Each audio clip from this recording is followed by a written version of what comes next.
Bismillahirrahmanirrahim. Assalamualaikum warahmatullahi wabarakatuh. Salam sejahtera bagi kita semuanya.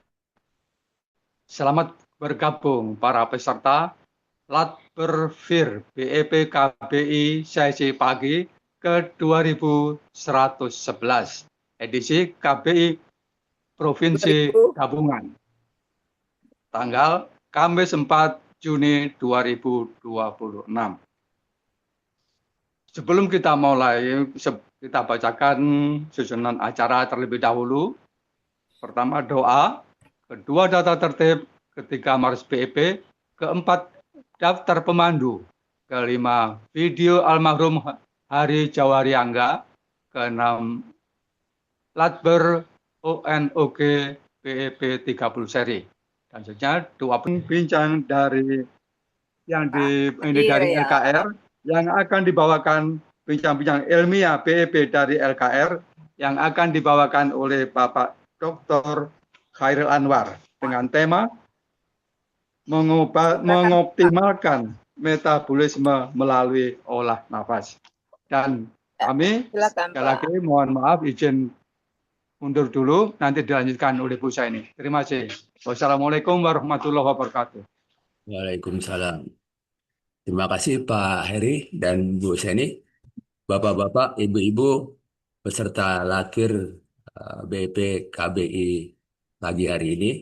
Assalamualaikum warahmatullahi wabarakatuh. Waalaikumsalam warahmatullahi wabarakatuh. Selamat pagi dan salam sejahtera. Mohon izin kepada pelatih-pelatih senior yang ada di sini. Pada kesempatan pagi ini, saya akan menyampaikan hasil kajian dari LKR tentang metabolisme dan olah napas. Saya mohon izin pakai PPT.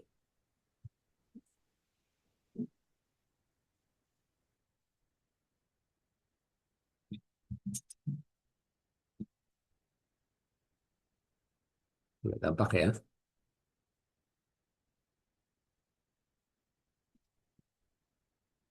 Nah, pada kesempatan pagi hari ini kita mengambil topik ya kajian ini tentang kekuatan tersembunyi dari bernapas. Ini judul besarnya. Kita ketahui tentang kalau kita bicara tentang napas, pasti ada aspek pertukaran gas ya, pertukaran O2 dan CO2, kesehatan penyakit yang berhubungan dengan pernapasan seperti asma, stroke dan lain-lain. Sistem saraf juga pasti saraf simpatik, parasimpatik, kekuatan otot juga, otot, terutama otot napas, dan yang terakhir tentang kontrol pikiran. Ini berhubungan dengan pikiran, ini nanti berhubungan dengan cara kita mengubah atau mengatur napas kita. Nah, bernapas ini adalah aktivitas yang dilakukan dalam tanda kutip tanpa sadar. Kita melakukan bernapas itu tanpa sadar sepertinya. Yang dilakukan sepanjang kita hidup ya. Kalau kita lakukan bernapas ini yang tadinya dari mulut, kita robah melalui hidung, menghirupnya dari lambat menjadi cepat, dangkal menjadi dalam, ya. Maka ini akan memberikan dampak, ya. Cara-cara perubahan ini akan memberikan dampak yang besar pada keseimbangan tubuh yang jarang kita sadari, ya. Makanya judul besarnya adalah kekuatan tersembunyi dari bernapas. Tapi pada kesempatan pagi ini saya akan menyampaikan yang subjudulnya mengoptimalkan metabolisme melalui olah napas. Jadi hubungan metabolisme dengan olah napas. Kita lihat ruang lingkupnya ya. Jadi yang pertama apa itu metabolisme? Kita lihat nanti ada dua sebetulnya di sana, ada katabolisme dan anabolisme, ada dua di metabolisme itu. Yang kedua yang saya namakan mekanisme pertama, yang kita lihat hubungan antara oksidasi sel, jadi pemakaian O2 dalam proses tadi, proses metabolisme itu dengan efisiensi energinya, pemakaian O2 ini, ya. Yang kedua, mekanisme dua, yang hubungan antara kontrol hormon stres, yang kita tahu hormon stres itu hormon kortisol, ya nanti dengan hubungannya dengan pengolahan napas, ya. Yang terakhir kita lihat olah napas dan kaitannya dengan kontrol metabolisme. Kita coba simpulkan dan apa implikasinya. Yang pertama, tentang apa itu metabolisme, ya. Ada yang menyebutkan metabolisme itu engine dari tubuh kita, jadi mesin dari tubuh kita, ya. yang merupakan serangkaian proses dari kimia yang kompleks terjadi dalam sel untuk mengubah makanan menjadi energi atau adenosin trifosfat. Ini kita hal ini tidak asing bagi kita sebagai BEPer ya, mengubah makanan menjadi energi ya. Yang kita tahu rumusnya. Nah, ini dibutuhkan tubuh untuk bertahan hidup ya. Kita bertahan hidup, bernapas dan berfungsi, fungsi-fungsi tubuh kita ya. Dan proses ini tidak pernah berhenti ya. Meliputi perbaikan sel, sirkulasi darah hingga pengaturan suhu tubuh, pengaturan uh, temperatur tubuh ya. Kita tahu bahwa metabolisme juga selain menghasilkan energi juga mengatur suhu tubuh. Referensinya nanti kita bisa lihat. Kita selesaikan dulu. Nah, metabolisme ini tidak hanya membakar kalori, tetapi juga keseimbangan proses ya, yang kita sebutkan tadi, katabolisme. Jadi katabolisme ini memecahkan zat makanan seperti karbohidrat yang lemak dan protein untuk menghasilkan energi. Jadi ada proses di sana ya. Kita namakan katabolisme ini merupakan pemecahan, breaking down. Sebaliknya, anabolisme ini penyusunan molekul kompleks ya seperti otot, tulang dan DNA untuk pertumbuhan. Jadi selain kita proses makanan dipecah juga ada sebetulnya kebalikannya ya. Dari molekul-molekul yang ini disusun dari energi yang ada dihasilkan itu atau proses kebalikannya ya, penyusunan atau building up. Nah, kita membutuhkan keduanya di dalam tubuh itu kita membutuhkan keduanya.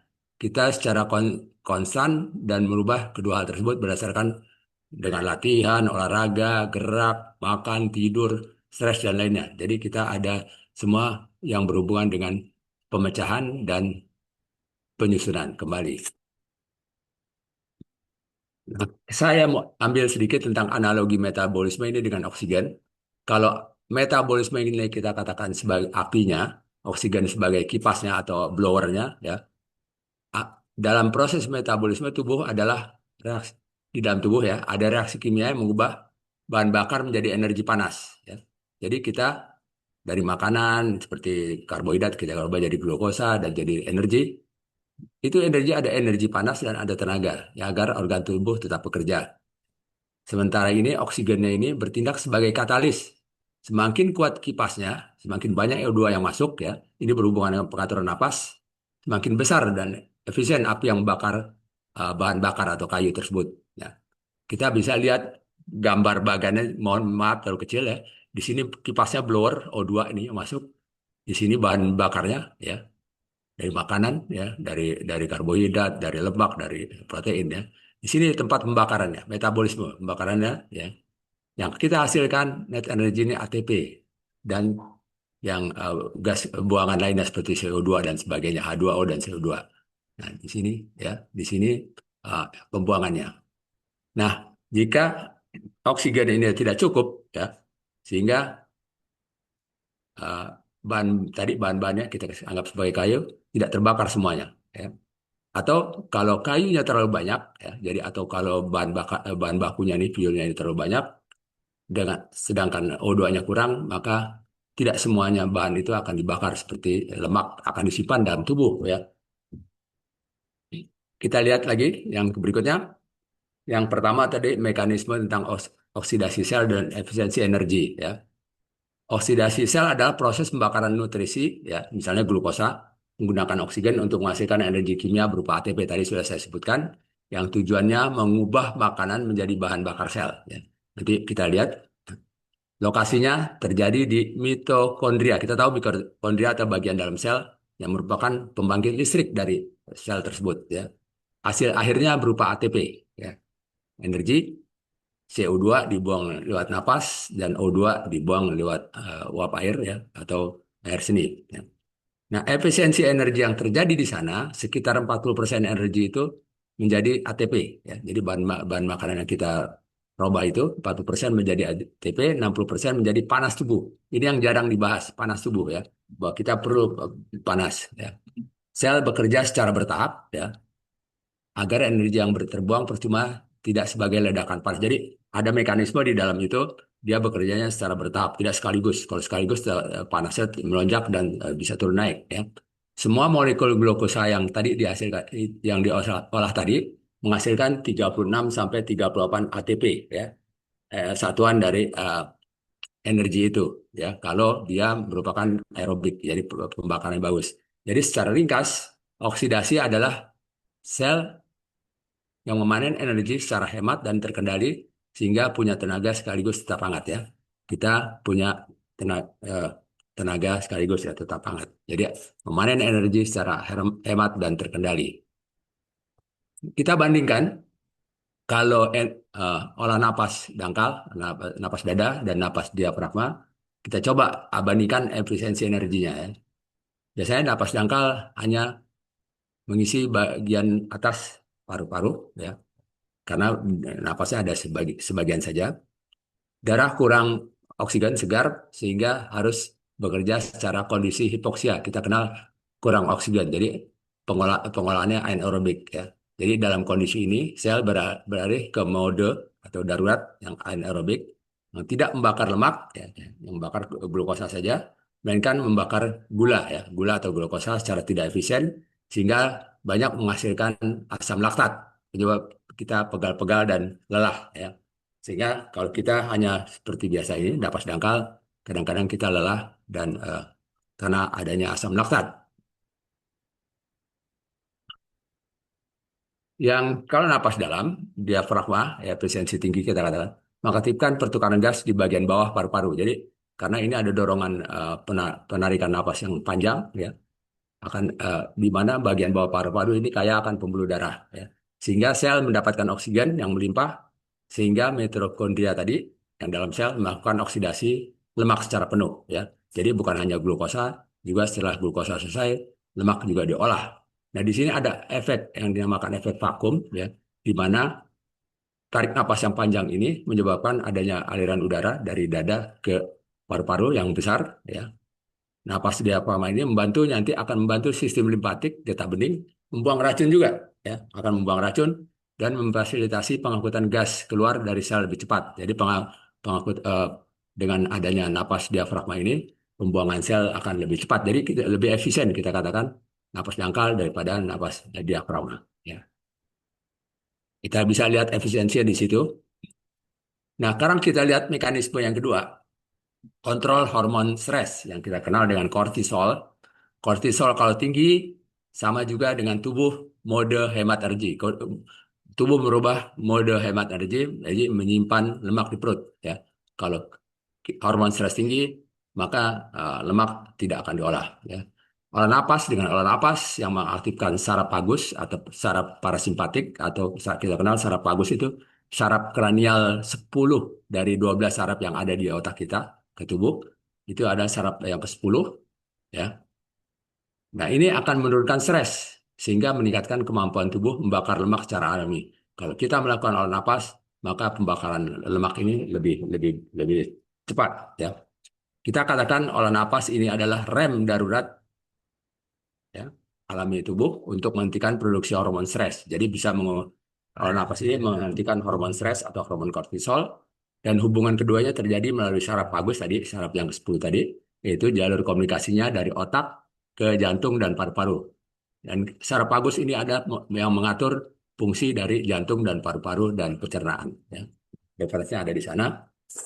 Kita lihat lagi bagaimana olah napas mengontrol hormon stres. Kita coba ringkas lagi. Olah napas menurunkan stres dengan mengaktifkan sistem saraf penenang, ya, parasimpatik, ya, dan mematikan respon. Tadi respon yang kita matikan, ya, yang kita kenal saraf fight and flight, ya, lawan dan lari. Parasimpatik meliputi sinyal saraf vagus, ya, karena napas diafragma merangsang saraf vagus mengirim sinyal aman ke otak. Jadi dia berikan sinyal ke otak aman sehingga otak langsung menghentikan produksi hormon stres atau hormon kortisol dan adrenalin. Ya.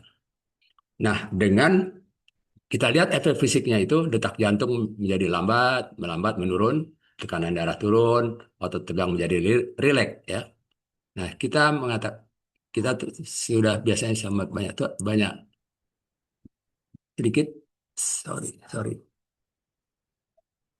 sini ketutup ini maaf saya mau tarik ini dulu drag.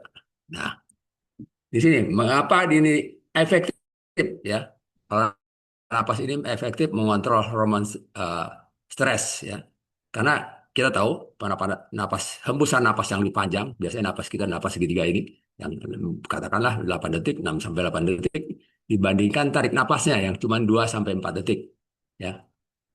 Sehingga ini ya, tarikan napas ini adalah utamanya untuk merangsang saraf vagus dan menurunkan detak jantung ya. Dengan tarikan napas yang lebih panjang daripada hembusan yang lebih panjang dari tarik napasnya merangsang saraf vagus untuk menurunkan detak jantung dan sebagainya. Kita lihat yang terakhir ya. Olah napas kaitannya dengan kontrol metabolisme ya. Napas diafragma ini pengaruh metabolisme dengan cara efisiensi oksigenasi, jadi pemakaian oksigen yang efisien, menenangkan sistem saraf, tadi kita lihat, mengatur hormon, yang merupakan mendukung proses pembakaran energi yang lebih optimal. Jadi dengan napas diafragma ini pembakaran energinya lebih optimal. Ada 4 olah napas mempengaruhi metabolisme melalui 4 jalur yang utama. Kita coba lihat. Ya. Ya, pertama, produksi energi ya. Jalur yang pertama, dengan meningkatnya asupan oksigen akan mengoptimalkan kinerja mikro mitokondria dalam sel ya. Jadi dengan adanya energi yang oksigen yang banyak sehingga kerja mitokondria akan optimal. Yang kedua, saraf parasimpatik dengan mengaktifkan mode istirahat dan ternyata rest and digest ya. Sehingga mendukung efisiensi pengolahan nutrisi nanti hasilnya ya. Yang ketiga, keseimbangan hormon ya. Keseimbangan hormon ini menurunkan kortisol, hormon stres, dan membantu menstabilkan kadar gula darah. Ini hubungannya ke sana. Dan pembakaran lemak ini mendukung metabolisme aerobik lebih efektif untuk mengubah lemak menjadi energi. Jadi dengan olah napas ini, metabolisme terbantu dari energinya, sarafnya, keseimbangan hormon, dan pembakaran lemak. Kita lihat, kita bisa simpulkan, olah napas ini mengaruhi metabolisme melalui 3, peningkatan oksigenasi, ya, memastikan sel mendapat bahan bakar yang cukup untuk membakar energi. Metabolismenya jadi aerobik, bukan anaerobik. Yang kedua, regulasi hormonal. Kita tahu dengan menurunnya kortisol, maka kita akan lebih tenang, jantung lebih tenang, ya. Tapi masalahnya seringkali ini menjadi hambatan yang paling utama, ya, untuk mendukung metabolisme yang sehat. Yang ketiga, aktivasi saraf vagus mendorong tubuh mode ke tadi rest and digest, meningkatkan efisiensi pencernaan dan metabolisme nutrisi. Jadi pencernaan dan metabolisme nutrisi bahan-bahan makan lebih baik. Yang kedua, napas bukan hanya sekedar hidup, tapi alat kontrol metabolisme. Nanti kita lihat konsistensi. Nah, ini yang terpenting, melakukan olah napas ini. Gimana supaya olah napas ini bisa kita lakukan secara konsisten?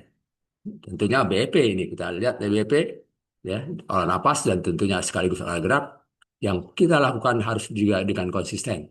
Yang kita sering dengar ya dengan BBTT, baik, benar, terukur, teratur ya. Dan juga LLM yang tadi ya, lambat, lembut, dan mengalir, dan juga ditambahkan pada waktu itu oleh Pak Profesor Waluyo yang ada di Hayati ya, dia dengan tambahannya catatan. Jadi paling tidak kita bisa simpulkan dengan lakukan BEP, kita bisa mengolah napas dengan baik sehingga menjadi kesehatan lebih baik. Ada sedikit saya mau tambahkan sedikit ya, ini ada tambahan. Nah, ini ada satu buku ya yang ditulis oleh James Nestor. Ya. Penulisnya ini seorang penulis dan jurnalis sains. Ya. Bukunya itu tentang napas, breath, dan New Science of Lost Art. Jadi dikatakan ini merupakan New Science, napas ini dari seni yang hilang. Ya. Bukunya jadi international bestseller, ya, terjual 3 juta kopi tahun 2020. Fenomenal sekali ya.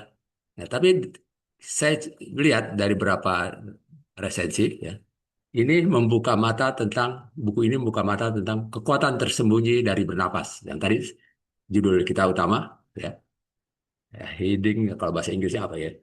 Uh, Hiding power of breath, kira-kira.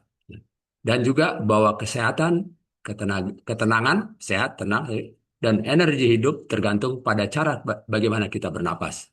Tapi sayang, saya baru ketemu buku ini beberapa hari yang lalu. Saya belum baca, baru pesan saja, tapi coba lihat berapa resumenya. Jadi ini tentang kekuatan napas yang tersembunyi yang disampaikan. Tapi saya ingat, kalau nggak salah pada lupa ada yang pernah refresh atau bahas buku Bu Epi ya kalau nggak salah ya berapa waktu yang lalu. Saya lupa ingat masih. Ya, jadi nanti boleh bersharing Bu Epi atau Bapak teman yang lain yang pernah baca buku ini terkait dengan kekuatan tersembunyi dari napas. Kita boleh sharing di sini pada kesempatan yang baik ini. Itu saja yang dapat saya sampaikan. Mudah-mudahan bermanfaat. Kalau kurang dan salah saya mohon maaf. Wassalamualaikum warahmatullahi wabarakatuh. Ini referensinya. Iya, Pak Bu Seni, silakan.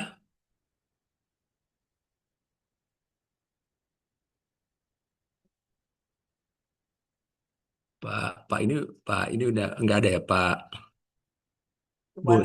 Tuan rumah. Bu Seni. Tim yang menjadi kunci krusial dalam menghadapi tantangan keamanan siber dan integrasi data nasional, menyangkut pada infrastruktur atau penjaringan dan kecerdasan buatan dan mandiri, ketergantungan terhadap teknologi. Belum di unmute. Iya. Ya. Ya, tadi saya sempat ngilang tadi, sempat terlempar. Ya, mengenai metabolisme ya tadi ya Pak Hairi. Ya, kira-kira siapa yang mau bertanya ke Pak Hairi, silakan. Saya Bu Seni. Ya. Kelamaan ya, api dan oksigen ini. Tapi yang boleh lihat di bagannya Pak, ini bahwa fireplace ini tempat perapian lah ya. Ya itu unsur Pak itu. Mitokondria ya di dalam sel. Nah, unsur inputnya ini O2. Ya, betul unsur itu ya. O2 sebagai kipasnya. Ini fuelnya ini yang tadi itu makanan-makanan semua Pak. Yang karbohidrat, lemak, Gue masih ini sih. Ya. prosesnya Pak, proses ya. Di sini hasilnya ATP dan panas ya. Dan di sini buangannya CO2 dan saya juga bukan ini Pak, mengambil dari yang ada aja, tidak ada.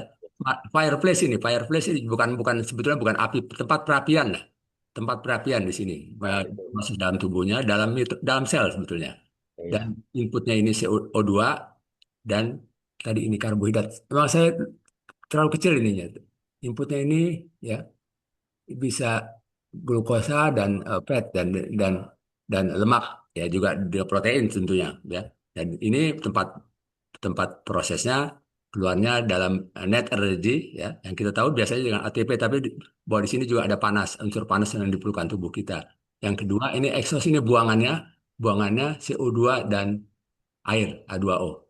Kira-kira gitu Pak, Iya, justru konsep Pak. Ya.